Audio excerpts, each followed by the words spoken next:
What's good, everybody? It's your boy Vigilante Styles here, and we are going to mix a record. A beat I made actually. So, before we do though, I really like the Focusrite console. I do, I love it, but big but. I don't know why I'm on a gaming PC, man. This thing chews up CPU like it's going out of style. I don't know why. So I've gone to a closer alternative, a lower CPU hit alternative, which is the AMEK 9099. And the more that I learn mixing and the more minimalist I am with my mixing, the more I start to like plugins like this. Now, right off the bat, you're looking at this plugin. It looks like there's so many fucking knobs. It looks like you're about to go fly the space shuttle with it, right? Well, these are the only knobs really I'm going to pay attention to. What's nice is the limiter is already engaged, and I just like that it catches peaks because I do deal with that. Sometimes I like to drop down if I see overload light come on, I'm going to drop it down a little, on the small fader here. But I do like the fact that it hits, and I can clip things if I want to, but I don't want to. I don't like smashing my transients away. So these are things, yeah, they're there, but I don't use them. Right? Maybe if one day I'll find a use for the clip, but not today, right? So apparently we have our filters up here. These are also filters, but I think they're for something else. I want to say it's associated with. Yeah, why do I have two filters? Try to figure that out. Because look, this is the filter, right? High pass filter, low pass filter. Then so is this. Why do I have a second one? Is it related to the compressor? It probably is. But no, there's a high pass filter on the compressor right here. Is this related to the gate? It looks like it's part of the gate section. So you can filter the gate. That's wild. That's just too much. That's too much for me, dude. But the sound of this thing is quite amazing. So let's go ahead and start mixing. Um, we'll start with my kick drum. This is our first instance. We'll just leave it on 1-2, channel 1-2. I like the GUI, man. The GUI's really nice on this too. Look at that. I mean, it's pretty. It's a pretty plugin. I mean, I can go dark mode with it, which is cool, but they don't. For some reason, it doesn't stay on dark mode. So if I were to go load a new instance, it would be like white. So I don't need to screw around with that. This is used. This is new. I don't really care. I don't mind it. I'm not like White Sea Studio here, who like makes a big deal about screws and scratch marks and stuff on a GUI. He's complaining about a GUI. I'm not gonna talk about the GUI, right? It's there to make the thing feel, good while you're mixing, but at the same time, the sound is what I'm going for. So I do like the GUI. I like the knobs. I don't give a shit about what direction the shadows are in or anything like that. I just like to have them and to be able to adjust them the way that I'm about to do. So I do like it, and the sound is really good. This plugin passes Dan Worrell's test, right? Dan Worrell says that this plugin is fire, dude. So I don't know. He doesn't actually say it's fire, but he just says it's good, it's acceptable, and he would use it. So there you go. I mean, you can't get a better sign off on a plugin. Who cares if there's a little scratch here and there on this thing? That's just whatever. It's the vibe. It's cool because we're on a computer, man. Like we can have graphics. My God, well, who complains about graphics, dude? Anyway, let's start working on this music.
Trying to see if there's something wrong with the plugin here, the BX Oberhausen.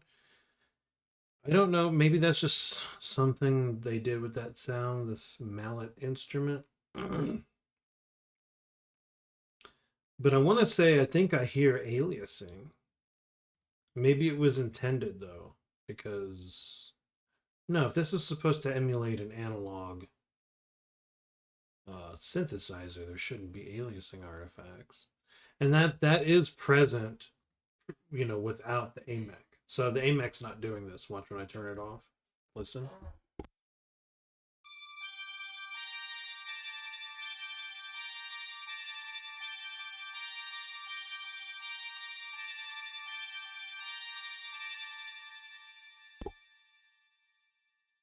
Let me turn it on now. Let me see.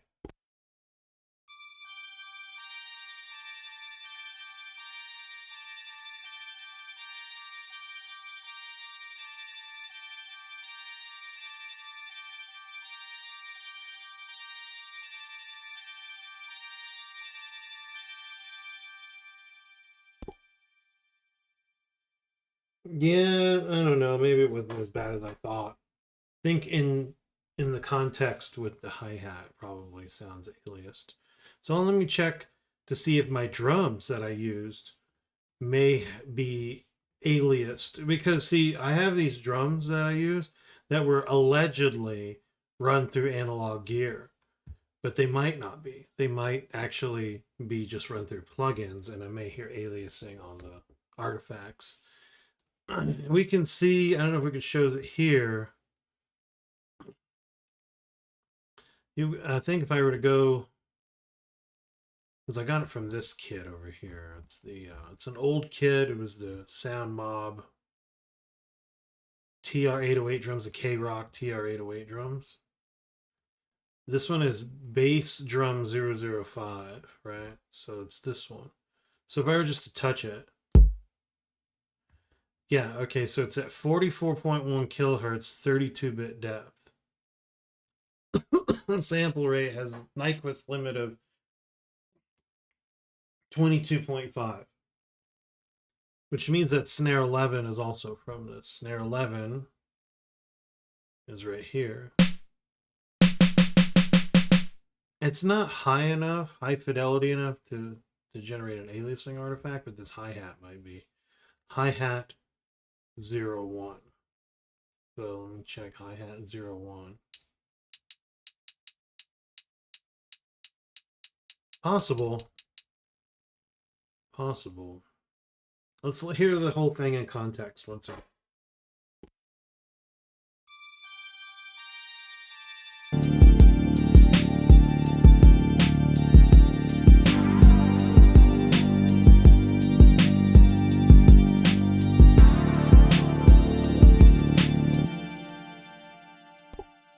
I don't know, I guess I fixed it.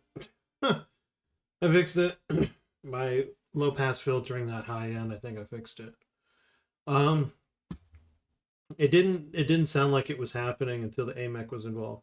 Now here's the thing: the AMEK is what do you call it? There is saturation in it. I think Paul Third said there was no saturation in this. That you might as well be using the metric halo channel strip. But he's wrong, right? Because if you do a Hammerstein analysis, you can see that there's 7 orders of harmonics just from the plugin, not even in use. And I did turn off compressor, gate, anything that would generate harmonics when the signal's being passed through. Just to make sure that it was only basically passing through the EQ and the filter here. And there was 7 orders of harmonics. Low harmonics, more so in the low end than the top. But there was harmonics. I mean, there's a THD knob, dude. Like, what the fuck? How could you even make a claim like that? There's a literal THD knob. There is THD in this plugin. It's just lower than others. And I could crank it up high if I want. I mean, but right now in default at negative 75 decibels. So I don't know where he comes off saying there's no harmonics in this plugin. I don't know what's wrong with him, dude. Something's wrong with that guy. Like, you can literally see it in Plugin Doctor that there are harmonics. He was looking at one thing that was reading harmonics. There's no harmonics here. There's no harmonics. You might as well use metric halo. I don't know if I did his voice correctly, but no, the metric halo does not sound like this. I have the metric halo channel strip. It does not sound like this, not even remotely. It's too clean, and I don't like it. This has character due to the harmonics, but it's not like overkill like it is on some of these other plugins that they make from Brainworks. I am my session sample rate is at 48K. So I mean, if it's a big enough deal, I'll set it to 192 and print the fucking mix. Right? If I'm not gonna mix with it at 192, but I can print it at 192. But anyway,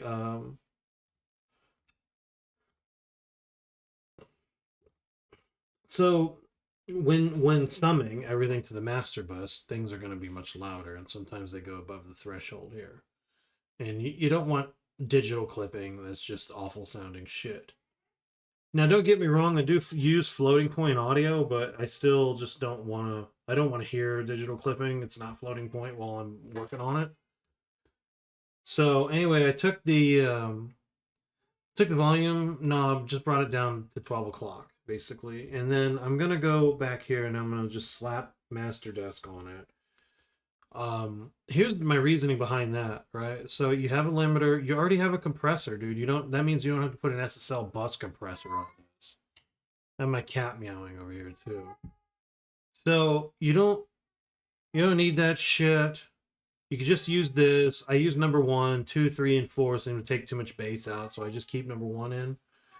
And then I'm gonna crank things up until I see on the meter, because my output trim is at negative 0.2 decibels. We're gonna get it to 0.2 decibels. I'm gonna crank the de-esser all the way up because it's removing harsh frequencies. I'm gonna set my foundation. I tend to like mostly on most things that I mix. Quiet, man. The fuck? Can I do my video? Thank you. Anyway, so.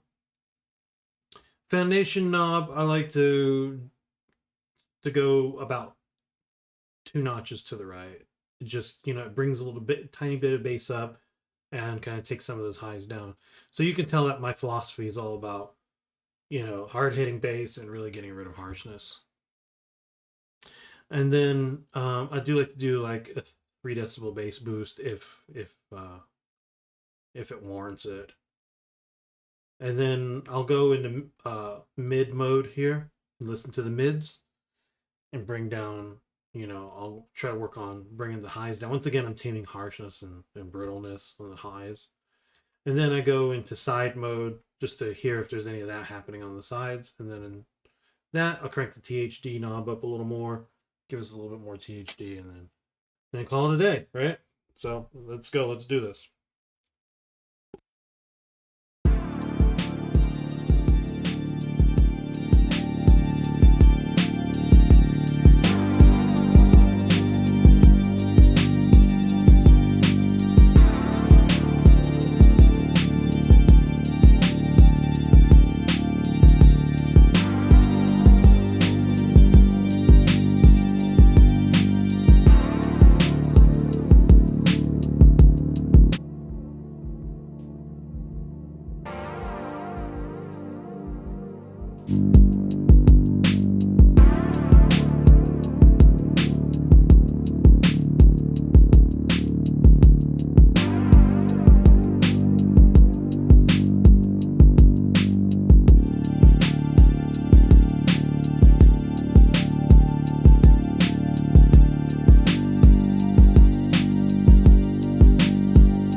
Good shit, huh? It's all done. That's it. You know what? I like simplicity. You know, the more I've been mixing for over 20 plus years, actually 28. No, that's wrong. 27 years. I've been mixing records for 27 years. So I have learned to like less. Less is more. I started on a multi-track recorder, like a Porta Studio kind of thing. But Yamaha made one. It's like a QT something, QT50 or whatever they called it back then. I don't know what it was. So it was a multi-track cassette tape recorder. And I mixed on that originally because that's all I had. And they were just mono tracks, which means I had to do most of like the stereo stuff within the keyboard. Ooh, keyboards. I had a Roland XP60 music workstation and a Yamaha DJX. And I had to set my levels and effects in the keyboard. Now I couldn't add compressors to every channel. I couldn't add limiters every channel, compressors, nothing like that. I could use it. I think I could in the XP60. I think I could use it on each track. I just couldn't stack, so I couldn't use like a compressor and then an EQ of the same thing. I couldn't. So I did a lot of my mixing in the keyboard, and then the stereo file would go into the tape deck, right? The tape machine. So it would go on the left and right on the multi-track. So I'd pan hard left right, go to the multi-track machine, and then I would go out from that machine into. I did have a compressor. I had the Presonus Blue Max, and that was real. That was my glue. Basically, that was my bus compressor essentially. And back then I used to think I was mastering doing that. They have a preset mastering one. I think I would just go into that, and then I would go to a second tape deck from Radio Shack, for to actually put it to stereo track file, to listen to it, in the car or wherever I'm going, the Walkman and all this other stuff. And I used to think I was held back by that, by that sound quality. But then I realized that I wasn't really. Actually, it was very pleasing sound quality.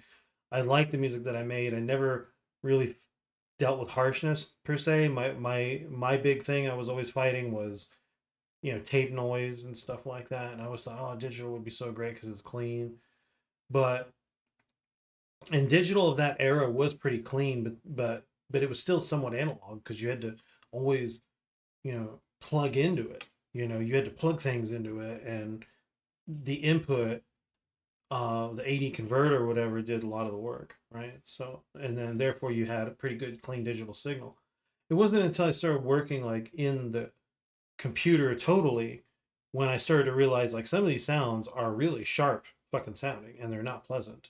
I remember a guy telling me this when I worked at Guitar Center back in 1998, where he was telling me, he goes, digital is like, he goes, it's boring. He goes, it's exactly the sound you put in is what you get out. And I go, but that's what he was telling me. But I go, but then he's somewhat wrong about that because digital can actually shape your sound in a fucked up way too. That's where aliasing artifacts come in and stuff like that. So digital's not perfect. It kind of sucks in a way. Analog's not perfect, and sometimes that sucks when you're not using it correctly.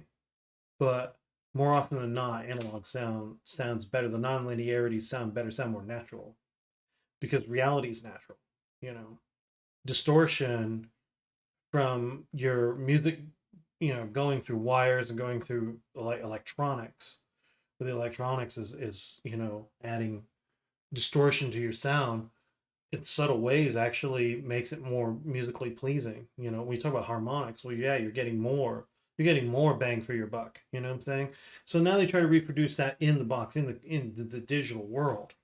So I mean, this is not a real AMEK 9098i. This is an AMEK 9099. It's a in the box version of it, but it's nice and it's pretty close. But the difference is, I believe on the real desk, you will never get harsh top end unless you really, really, really try hard, right? It's not going to just happen. You could take a digital source, run it through the analog console, and it should smooth out those transients. However, in the box, it kind of does it. It kind of smooths it out, but it's a lot easier to make it harsh if you want to be harsh in the box. And it's easy to make it harsh even when you don't want to be harsh. And it's not just this plugin; it's every one of them. You see all the plugins I have on the left here, right? Every one of them, you can generate harsh 13K, 15K frequencies. You can alias them all. You can. And even then, I kind of think oversampling algorithms aren't great either, because you still get kind of a fucked up top end sometimes, and it still sounds kind of unnatural. You know what sounds natural to me? It's once again, it's the things that people say are bad about digital in a way. I can get a record on here sounding pretty convincingly analog by using emulations first, making sure that I'm addressing the 13K or 15K harsh frequencies that do come in. And then when you make it an MP3, the MP3, what does the MP3 does? It takes away your top and bottom end just slightly. And I go, but that's just enough for it to sound kind of analog in a way, because it got rid of some of those frequencies that digital typically reproduces as harsh shit. So, I mean, and you could do it with a high and low pass filter as well, but it's like for instance, if aliasing happens in this plugin, even if you were to use the low pass filter, you're not getting rid of it, right? Because the plugin is still processing that, and then the low pass filter is just cutting that away. But the aliased, the foldback distortion is still coming back. So it's not a deal breaker if it's inaudible. You can't hear it. So what the fuck? You can't hear it, right? So then who gives a shit if it does it if you can't hear it, right? That's called inaudible aliasing, right? So in this case, but they all do it. Every one of these plugins do. I don't give a fuck what anyone says. They all do it. Even I like Harrison Mix Bus. I like to mix in that from time to time. And dude, I get horrible mixes in it at times. But really, it comes down to, if you want to use these plugins properly, you got to have good quality source material, right? Or you just have to be good at sound shaping, right? If you know it's going to be harsh, and maybe you might have to slap a parametric EQ on there and try to cut away at things. Maybe you have to do this. Maybe you have to, and do that before you have your console plugin. Because the nice thing what I like about this though is, like, you have the channels, right? So you're getting a little bit of width. You do have harmonics, which do sound good. These are good sounding harmonics. It is fake analog, THD, but it still sounds pretty good, and it kind of sounds pretty convincingly analog.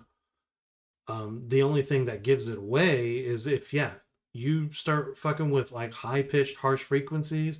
And I'm talking about, like, you're talking about like a distorted, any kind of like digitally distorted sound, that's going to produce a lot of high end frequencies that are beyond Nyquist. It's going to fold back and it's going to sound fucking nasty, right? And that's the limitation of whatever sample rate you're using, you know. Even the plugin, I don't think necessarily addresses it very well, and it shouldn't have to. The reason why, these plugins were originally designed not to tame like extreme harsh sounds. They're not meant for that. They're meant for good quality source material to be run through them, and then if you did run good quality source material through the plugin, you should have the same character and sound as using the console, because you're not doing anything overly quote unquote digital that a hardware console could tame that your plugin would not be able to tame. So as long as you operate within realistic parameters of sound, this thing you should be able to damn near null test a mix here versus the actual console, and probably almost not totally hard null it, but get pretty close. So that just goes to show that, I mean, it's probably sounds very much like the real console. And if I remember correctly, a lot of the AMEK 9098i consoles were actually mostly digital as it was. I mean, it's an analog EQ, but it had a digital compressor, you know, and and that's essentially what this is, you know. So the compressor, I'm pretty sure, is probably 1-to-1 with the actual console because it's that was a digital compressor. Matter of fact, it could be a little better. I think they said that the compressor on the original console kind of sucked. It used a shittier digital algorithm, and they have better ones now. So they've improved it, but it's still a digital compressor. But the EQ, of course, is analog, and this models the EQ accurately.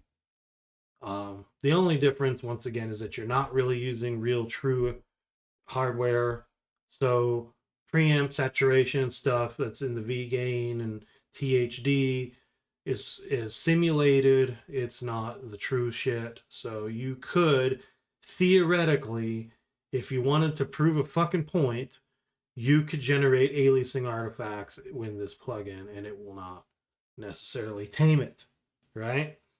But that's not what it's designed for. It's designed for you to use it in like a normal engineer would use it, and you should get good results with it. For me, another feature I like about this is auto listen. So it's kind of the same thing I do where I take like a knob, throw it all the way up, and then mess around with the frequencies until I find a frequency that I want to boost or cut. But that I can just do that and then mess around with this knob, and then I'll hear it in isolation. So that's pretty nice. Another thing too, the ambience, I don't use this, but if you wanted to know how your compressor was addressing the sound, I'll show an example on this kick drum real quick. We'll just isolate this kick drum real quick so you can hear it in isolation. But the ambience knob you can actually, or not knob, but the button, you can hear what the compressor is compressing. So you'll be able to hear where the compressor is actually addressing. It was actually preventing compression on this compression on the sounds. You can actually hear that, and then when you turn that off, And sometimes people like to do that too, because then you want to know what you want to be able to hear, like what the compressor is actually compressing, just to know like are certain transients getting squashed or fucked with with the compressor. And then you could probably screw around with the HPF knob here, the attack and release, until it's no longer really, screwing with frequencies that you don't want it touching. And then, you turn that off, obviously, and then boom. And maybe you could leave it on as a cool effect for whatever certain sound you want to leave that on for. But otherwise, I mean, you just use that to monitor it and then turn it off. So I'll show you on this kick drum.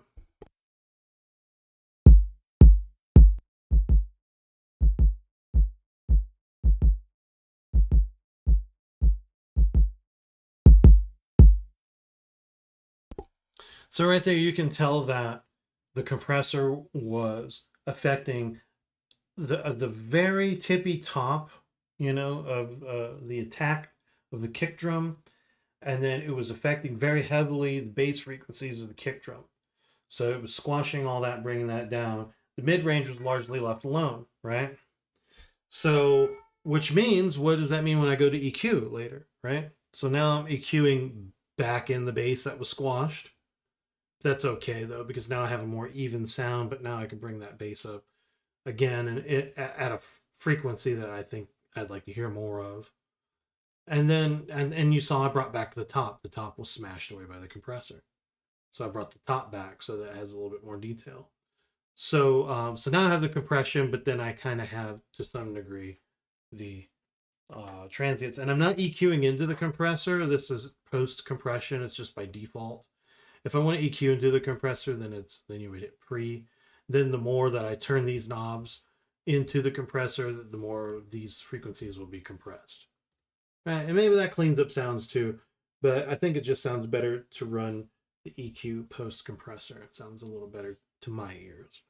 Well, anyway, there you go. There's an explanation of the AMEK 9099 and why I'm using it currently. The main reason why I'm using it though is I love the Focusrite console channel strip, but it's chewing up too much CPU, which is wild and crazy considering the fact that I'm on a fucking gaming PC. So that made it a deal breaker right there. But I love the Neve sound. I love the Neve EQ, especially the newer Neves made by him, right? Not by AMS, but actually made by Neve, Rupert Neve, right? So this is a Rupert Neve designed EQ. Here, his latest one before he created Rupert Neve Designs and worked on the 5088, the Shelford EQ before he passed.